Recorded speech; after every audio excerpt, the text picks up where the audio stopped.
বন্ধুরা কথা বলবো একটা অ্যালার্মিং সিমটম নিয়ে।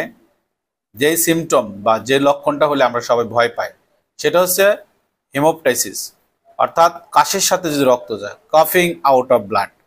এই যে কাশির সাথে যে রক্ত যায়, অনেক সময় কিন্তু আমরা মিস করে ফেলি যে এটা কি নাকের রক্ত কিনা বা গলার রক্ত কিনা বা পেটের ভিতর থেকে আসলো কিনা।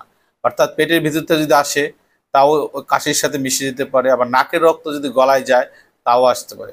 সেই জন্য ট্রু হিমোপটাইসিস আমাদেরকে আইডেন্টিফাই করতে হবে। তাহলে কাশির সাথে যদি রক্ত যায়, কি কারণে যায়, আমরা কি চিন্তা করব এই ব্যাপারে একটু কথা বলবো আপনাদের জানানোর জন্য। সো বন্ধুরা, আমি আছি ডক্টর গণেশ চন্দ্র সৌরভ, মেডিসিন হৃদরোগ বিশেষজ্ঞ। কথা বলবো হিমোপটাইসিস নিয়ে। যদি কাশির সাথে রক্ত যায়, প্রথমে আমাদের চিন্তা করতে হবে যে ফুসফুসের কোন কারণ। ফুসফুসের যে বড় এটা অর্গানটা, যেটা বলে ব্রঙ্কাস, যেটা শুরু হয়েছে, সেই ব্রঙ্কাসে যদি সিম্পল ইনফেকশন হয়, অ্যাকুট ব্রঙ্কাইটিস, সিম্পল ইনফেকশন চিকিৎসা দিবেন, ভালো হয়ে যাবে, ভয় পাওয়ার কিছু নাই।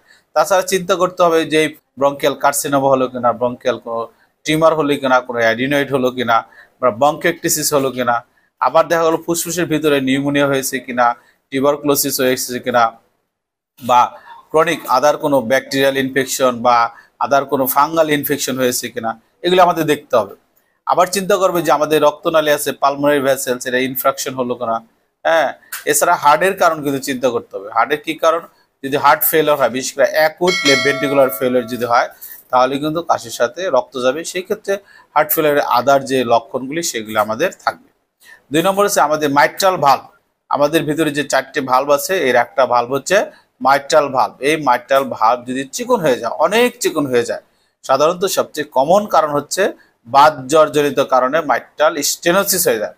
সেই ক্ষেত্রে দেখা গেল আমাদের কাশির সাথে রক্ত আসতে পারে। এছাড়া যদি আমাদের বড় যে রক্তনালী আছে অ্যাওটা যদি ছিঁড়ে যায়, তাহলে কিন্তু কাশির সাথে রক্ত আসে।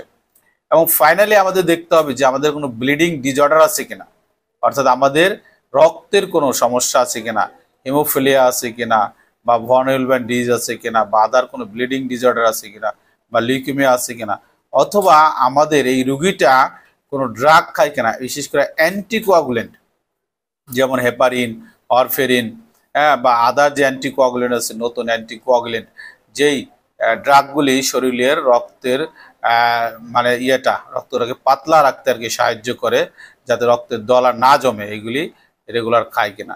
তাহলে এত সমস্ত কারণে কিন্তু দেখা গেল যে আমাদের কাশির সাথে রক্ত আসতে পারে। সো বন্ধুরা, কাশির সাথে রক্ত আসলে সিম্পল কারণে হতে পারে, আবার বড় ধরনের কারণে হতে পারে। আপনারা কাশির সাথে রক্ত আসলে খেয়াল করবেন, যদি বয়স্ক মানুষ হয়, যদি অল্প অল্প রক্ত আসে, খেতে পারে না, শুকিয়ে যাচ্ছে, বুক ব্যথা ট্যাথা মনে হয়, তাহলে চিন্তা করবেন খারাপ অসুখ, তার কোনো ব্রঙ্কিয়াল কার্সিনোমা হলো কিনা। বা দেখা গেল যে বিকালবেলা জ্বর আসে, খেতে পারে না, ওজন কমে যাচ্ছে, হালকা জ্বর, রাতের বেলায় জ্বর আসে, তাহলে কিন্তু আমরা টিউবারকুলোসিস চিন্তা করি। আবার ব্যথার সাথে যদি হঠাৎ করে দেখা গেল বুক ব্যথা, কাশির সাথে রক্ত যাচ্ছে, অনেক সময় যাচ্ছে না, বুক ব্যথা, অনেক বেশি জ্বর, হাই ফিভার, অনেক সময় আমরা চিন্তা করি যে নিউমোনিয়া কিনা। সো এইভাবে আমরা চিন্তা করি, সেভাবে চিকিৎসা দিই। আপনারা ভয় পাবেন না।